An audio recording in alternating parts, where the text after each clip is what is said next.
Γεια σε όλους και καλώς ήρθατε στο κανάλι Culture Caravan. Αυτή είναι μια σειρά βίντεο που ονομάζεται Chai Talk και αφορά ενδιαφέροντα στοιχεία σχετικά με χώρες της Μέσης Ανατολής, αλλά όχι μόνο, σε ένα πιο φιλικό και χαλαρό τόνο. Θα λέγαμε ακριβώς σαν να πίνουμε το τσάι μας παρέα. Σας ρώτησα με ένα story στο Instagram για ποια χώρα θα προτιμούσατε να ακούσατε πρώτα στο Chai Talk, για τη Συρία ή για το Λίβανο, και εφόσον σχεδόν 8 στους 10 σαν ποσοστό ψήφισαν το Λίβανο, εδώ είμαστε να μιλήσουμε για αυτόν. Να πω αρχικά για τους φίλους μου στο εξωτερικό ότι ναι, κάνω τα επεισόδια στα ελληνικά για εξοικονόμηση χρόνου, αλλά μην ανησυχείτε, όπως πάντα θα έχω βάλει υπότιτλους σε αγγλικά, τουρκικά και αραβικά, οπότε θα μπορείτε όλοι να το παρακολουθήσετε. Να πω επίσης ότι δεν ξέρω τι εντύπωση έχει ο καθένας για χώρες όπως τη Συρία και το Λίβανο, αλλά είναι πάρα πολύ περίπλοκες για να εξηγηθούν εύκολα στην κάθε πτυχή τους, είτε ιστορικά είτε στο σήμερα, και θα χρειαζόμασταν ώρες για να κάνουμε κάτι τέτοιο, οπότε ναι, θα πούμε κάποια βασικά πράγματα σήμερα για τη χώρα όσο πιο απλοϊκά γίνεται, αλλά εννοείται θα ακολουθήσουν και επόμενα βίντεο.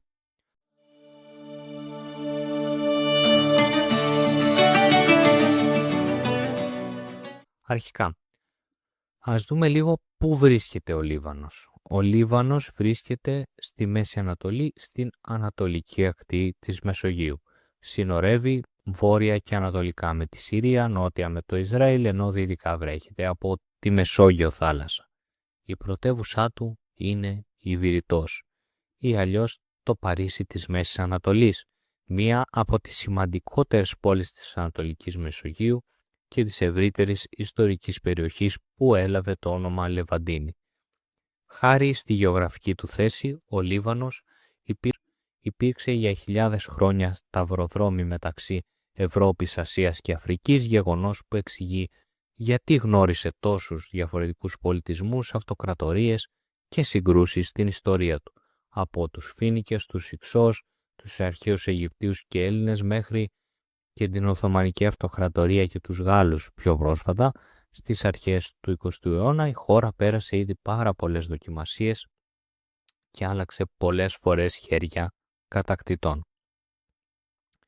Για να μην πιάσουμε όμως από πολύ πίσω την ιστορία ή και προϊστορία ακόμα, θα κάνουμε ένα fast forward μόλις στον προηγούμενο αιώνα. Και τι ακολούθησε από τη σταδιακή διάλυση της Οθωμανικής Αυτοκρατορίας στην περιοχή. Αρχικά συνήφθη η λεγόμενη Συμφωνία Σάιξ-Πικό το Μάιο του 1916, μυστική διπλωματική συμφωνία κατά τη διάρκεια του Πρώτου Παγκοσμίου Πολέμου μεταξύ της Μεγάλης Βρετανίας και της Γαλλίας, με τη σύμφωνη γνώμη και της Αυτοκρατορικής Ρωσίας τότε, που αφορούσε το διαμελισμό της Οθωμανικής Αυτοκρατορίας. Η συμφωνία οδήγησε στη διαίρεση της Οθωμανικής κατοχής της Συρίας, του Ιράκ, του Λιβάνου, της Παλαιστίνης σε διάφορες περιοχές υπό γαλλική και βρετανική διοίκηση, χωρίς να λαμβάνει υπόψη φυσικά τις γλωσσικές, φυλετικές και εθνικές διαφορές των ντόπιων πληθυσμών, και διαμορφώντας τότε σύνορα που από τη μία εξυπηρετούσαν αποκλειστικά τις δυτικές μεγάλες δυνάμεις και από την άλλη είναι η αιτία αυτά τα σύνορα για πολλά από όσα συμβαίνουν, αν όχι για όλα, και θα συνεχίσουν να συμβαίνουν σήμερα στην περιοχή. Συγκεκριμένα, συμφώνησαν η Μεγάλη Βρετανία να πάρει το Ιράκ και την Παλαιστίνη, ενώ η Γαλλία να κατέχει πλέον τη Συρία και το Λίβανο. Το 1923 η Κοινωνία των Εθνών έδωσε επίσημα την εντολή για το Λίβανο και τη Συρία στη Γαλλία. Ξεκινάει έτσι πλέον μια προσπάθεια να επιβληθούν στην περιοχή τόσο τα δυτικά ήθη και έθιμα, όσο και πιο συγκεκριμένα να υπάρξει μια πολιτική και πολιτιστική επιβολή της Γαλλίας επί των γηγενών κατοίκων του Λιβάνου και της Συρίας. Για να συνεχίσουμε ωστόσο σε αυτό το ρυθμό την αφήγηση και να μην μείνουμε μονάχα στο τι έγινε 100 χρόνια πριν, πάμε να δούμε ποιοι είναι αυτοί οι κάτοικοι του Λιβάνου και γιατί έχει σημασία ό,τι αναφέραμε μόλις για τις προσπάθειες πολιτικής και πολιτιστικής επιβολής της Γαλλίας επάνω τους. Στο Λίβανο κατοικούν σήμερα περίπου 5,5 με 6 εκατομμύρια άνθρωποι. Από αυτούς, πάνω από το 90% χαρακτηρίζονται ως Άραβες και συγκεκριμένα Λιβανέζοι. Οι γλώσσες που ομιλούνται κυρίως είναι αραβικά, γαλλικά και αγγλικά.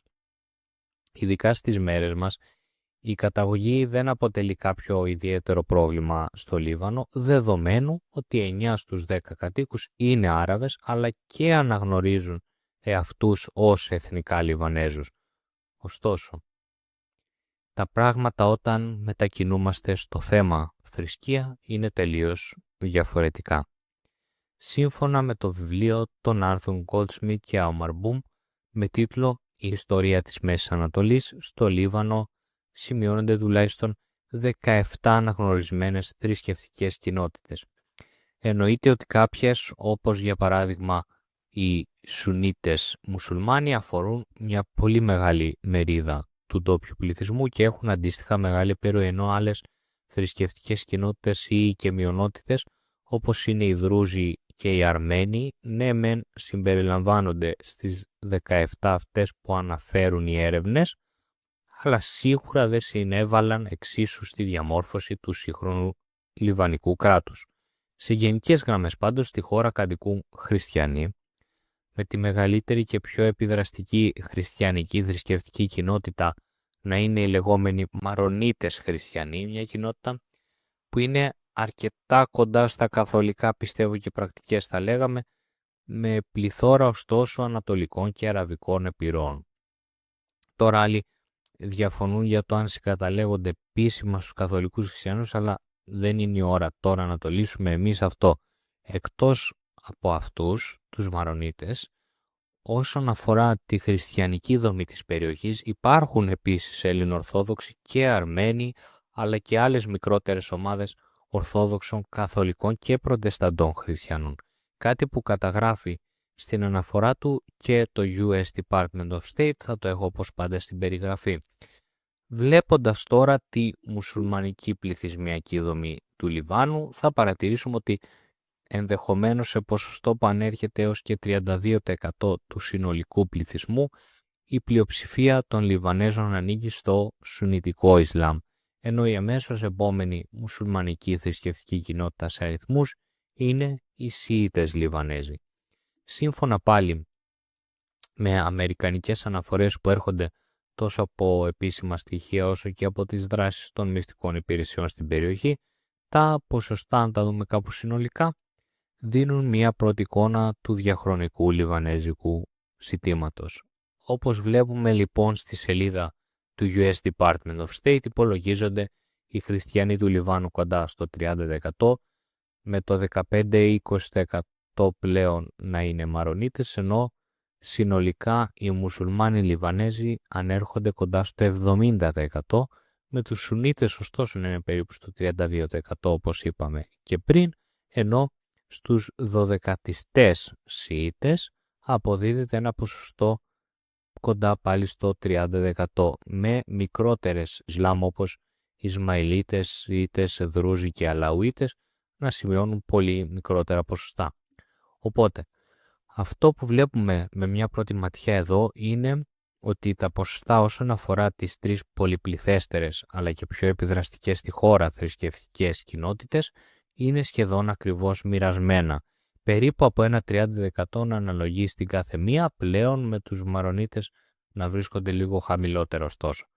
Όσον αφορά την εκπροσώπησή τους στη Λιβανέζικη κυβέρνηση, ο πρόεδρος της Δημοκρατίας είναι πάντα κάποιος Μαρονίτης χριστιανός, ο πρωθυπουργός είναι πάντα Σουνίτης μουσουλμάνος, ενώ ο πρόεδρος του Κοινοβουλίου αντίστοιχα πάντα Σιήτης μουσουλμάνος.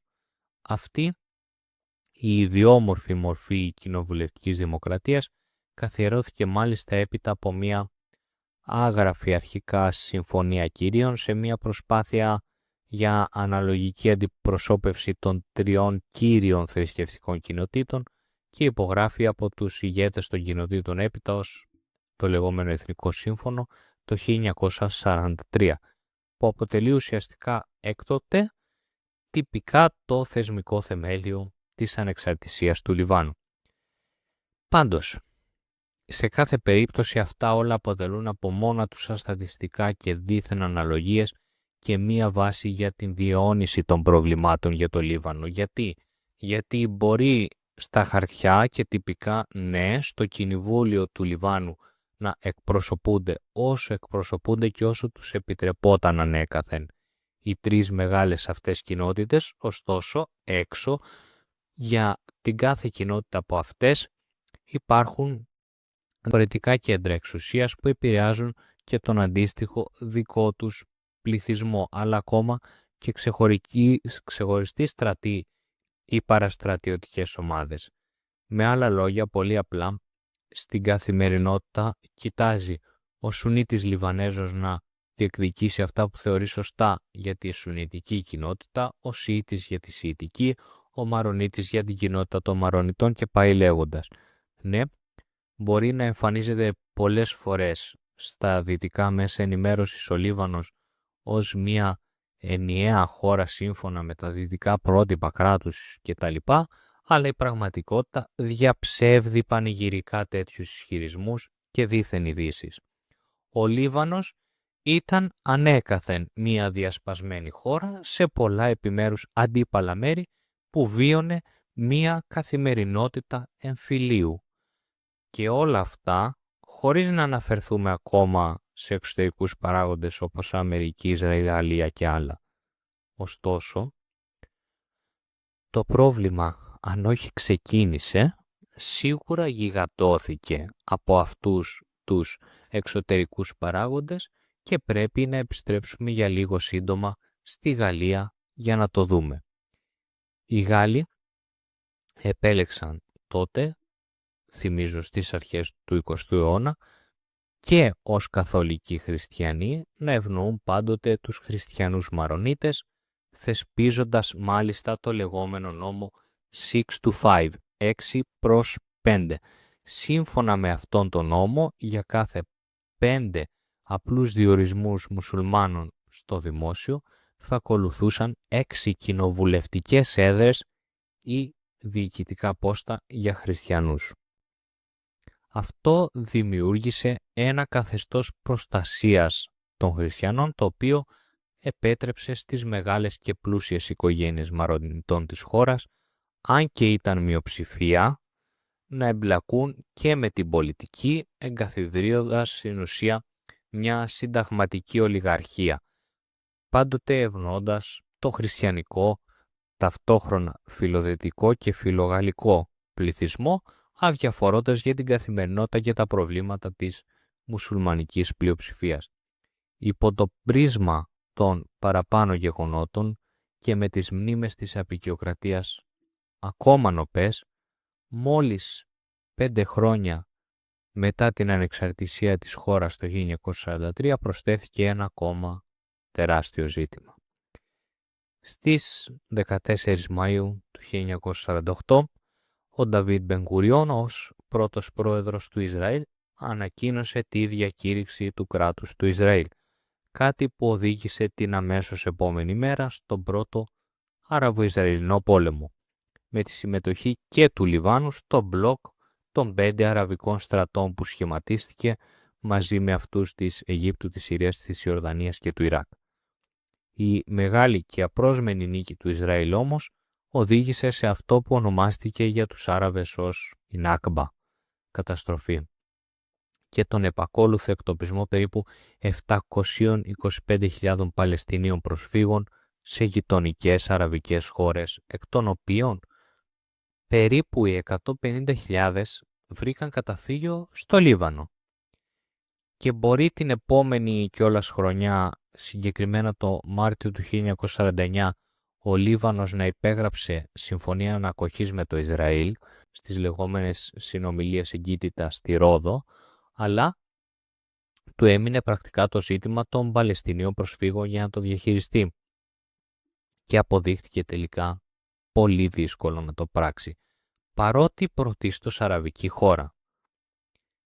Η χριστιανική ελίτ, παρότι για τους ομόθρησκούς της Παλαιστίνιους πρόσφυγες έκανε το καλύτερο δυνατό για να αφομοιωθούν στο Λίβανο, δεν έκανε το ίδιο και για τους μουσουλμάνους Παλαιστίνιους, οι οποίοι δεν απέκτησαν ποτέ τη λιβανέζικη υπηκότητα και έμειναν σε προσφυγικούς καταβλισμούς.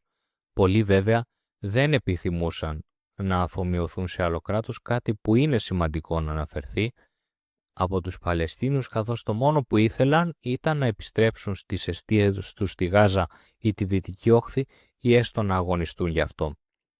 Στην ουσία, τα πρώτα χρόνια του ο Λίβανος φαίνεται ως ένα ανεξάρτητο κράτος που ευδοκιμεί για λίγες όμως οικογένειες κατά βάση χριστιανικές που επωφελούνταν από τις πολιτικές εξελίξεις, αλλά και μια χώρα της οποίας ο λαός, πρωτίστως μουσουλμανικός, ζούσε μέσα στη φτώχεια χωρίς να φαίνεται κάποια ελπίδα για αυτόν στο άμεσο μέλλον. Με το πέρασμα των χρόνων βέβαια, η αστικοποίηση και η εκπαίδευση συνέβαλαν στην αύξηση της συνειδητοποίησης του κενού μεταξύ πλουσιών και φτωχών και άρχισαν να ξεκαθαρίζουν κάπως τις διαστάσεις του προβλήματος, δείχνοντας ότι δεν είναι οι θρησκευτικές διαφορές το μόνο εμπόδιο στην πρόοδο. Πλέον, ήδη από τη δεκαετία του 1950 και με τη συμβολή των λεγόμενων μεγάλων δυνάμεων, είτε των Δυτικών είτε της Σοβιετικής Ένωσης, τα διαχρονικά εμφύλια ζητήματα του Λιβάνου είχαν πλέον διαστάσεις διεθνείς, πολιτικές, θρησκευτικές, αλλά και ταξικές. Και θα το επαναλάβω λίγο αυτό γιατί είναι σημαντικό να αναφερθεί, έχει πολύ μεγάλο διαχρονικό αντίκτυπο και συχνά παραβλέπεται για τη χώρα. Ο διαχρονικός εμφύλιος του Λιβάνου είναι και ταξικός. Γίνεται έτσι και ακόμα πιο εύκολα αντιληπτό όταν σε έναν άνθρωπο τον οποίο τον έχεις ουσιαστικά αποκλείσει σχεδόν κοινοβουλευτικά και πολιτικά, τον χτυπάς από διεθνή και εσωτερικά μέτωπα, αλλά του προσθέτεις και την πολύ μεγάλη εξαθλίωση, πόσο εύκολο είναι να μην τον οδηγήσεις στο να συνεργάζεται για μια ειρηνική λύση, σε βαθμό που γίνεται και πάρα πολύ εύκολα διαχειρίσιμος από διάφορα κέντρα εξουσίας που έχουν τους λόγους τους να δράσουν στην περιοχή, θα έλεγα. Ο λαός του Λιβάνου θεωρώ ότι συγκαταλέγεται ανάμεσα στους πιο πολύπαθους στην ιστορία αλλά και στο σήμερα. Οι απλοί άνθρωποι φυσικά, όπως και σε άλλες γειτονικές και όχι μόνο χώρες, δεν φταίνε σε τίποτα από αυτά που τους συμβαίνουν ακόμα και δυστυχώς το πρόβλημα στη χώρα είναι πολύ περίπλοκο, περιλαμβάνει όλους τους παράγοντες που αναφέρθηκαν προηγουμένως, είτε γεωπολιτική, εσωτερική πολιτική, θρησκεία, ταξικές διαφορές και ο κάθε παράγοντας από αυτούς ενδεχομένως να προσφέρεται και για μια τεράστια επιμέρους ανάλυση. Νομίζω όμως ότι για να μην κουράσουμε σε μια πρώτη φάση με πολλές ακόμα ιστορικές λεπτομέρειες, καθώς ειδικά όσον αφορά το Λίβανο είναι πολλές οι σελίδες και οι μέρες πάνω στις οποίες μπορούμε να συζητάμε, καλό είναι για αρχή να σταματήσουμε κάπου εδώ, εάν και εφόσον σας ενδιαφέρει και άλλο το θέμα, να κάνουμε και επόμενα βίντεο που θα μιλάμε για όσα ακολούθησαν μετά τη δεκαετία του 1950, να φτάσουμε έως και το σήμερα ή ακόμα να συζητήσουμε ξεχωριστά τη δράση συγκεκριμένων πολιτικο-θρησκευτικών κινημάτων όπως αυτό της Χεσμολάχ. Να κάνω ένα μικρό disclaimer εδώ πριν κλείσουμε αυτό το βίντεο γιατί για μένα είναι σημαντικό. Επειδή ο Λίβανος είναι μία ακόμα περίπτωση χώρας που εμένα προσωπικά με πονάει πάρα πολύ δεδομένων των γεγονότων, ποτέ δεν είναι κανείς πραγματικά έτοιμος για συζητήσεις σχετικά με το Λίβανο, αλλά και άλλες χώρες όπως τη Συρία, την Παλαιστίνη κτλ. Είναι σημαντικό λοιπόν να πω και το εξής. Το ότι πράγματι υπάρχουν συγκεκριμένες πολιτικο-θρησκευτικές ελίτ ανέκαθεν στη χώρα δεν πρέπει να παρεξηγηθεί από κανέναν στο βαθμό ότι όλα τα άτομα και οι απλοί πολίτες κυρίως που εντάσσονται σε συγκεκριμένες θρησκευτικές κοινότητες φταίνε για κάθε κακό που έχει συμβεί και συμβαίνει στο Λίβανο. Αν το κάνει κάποιος αυτό, είναι ακριβώς ένα ακόμα άστοχο και ανιστόρητο τσουβάλιασμα που πασχίζει να αποφύγει αυτό εδώ το κανάλι. Ωστόσο επίσης, καλό θα είναι να μιλάμε με πραγματικά γεγονότα βασισμένα σε έρευνα κάθε φορά, ιδίως για τόσο περίπλοκα και ευαίσθητα ζητήματα και να μην παίρνουμε θέση ή διαλέγουμε πλευρά με βάση το ποιους συμπαθούμε και ποιους αντιπαθούμε απριόρι. Δεν είναι και δεν θα είναι ποτέ ο σκοπός αυτού εδώ του καναλιού και εγώ τουλάχιστον αναφέρω πάντοτε όσα έχω μελετήσει, ερευνήσει, συζητήσει και ούτω καθεξής με όσο καλύτερες κατά το δυνατόν πηγές μπορώ. Ανεξαρτήτως θρησκείας και εθνικότητας των πηγών αυτών. Ευχή μου είναι για να μπορέσουμε όλοι να κάνουμε ένα βήμα προς μια πιο θετική κατεύθυνση, ιδίως για πολύπαθες χώρες όπως το Λίβανο, να σκεφτείτε με παρόμοιο τρόπο όσοι και όσες παρακολουθήσετε αυτό εδώ το βίντεο. Ελπίζω να βρήκατε ενδιαφέροντα τα όσα ακούσατε σήμερα για το Λίβανο και όπως πάντα μην ξεχάσετε να κάνετε ένα like, ένα comment, ειδικά αν θέλετε και άλλα επεισόδια σαν κι αυτό, καθώς και ένα subscribe στο κανάλι Culture Caravan και μέχρι το επόμενο να είστε όλες και όλοι καλά. Σας ευχαριστώ όλες και όλους που παρακολουθήσατε το σημερινό βίντεο. Μην ξεχάσετε φεύγοντας να κάνετε ένα like και ένα σχόλιο εάν σας άρεσε και μια εγγραφή στο κανάλι για να σας έρχονται ειδοποιήσεις για μελλοντικά βίντεο σαν γι' αυτό. Μπορείτε επίσης να με ακολουθήσετε και στα social media, Facebook, LinkedIn και Instagram που θα βρίσκονται στην περιγραφή και μέχρι το επόμενο να είστε όλες και όλοι καλά.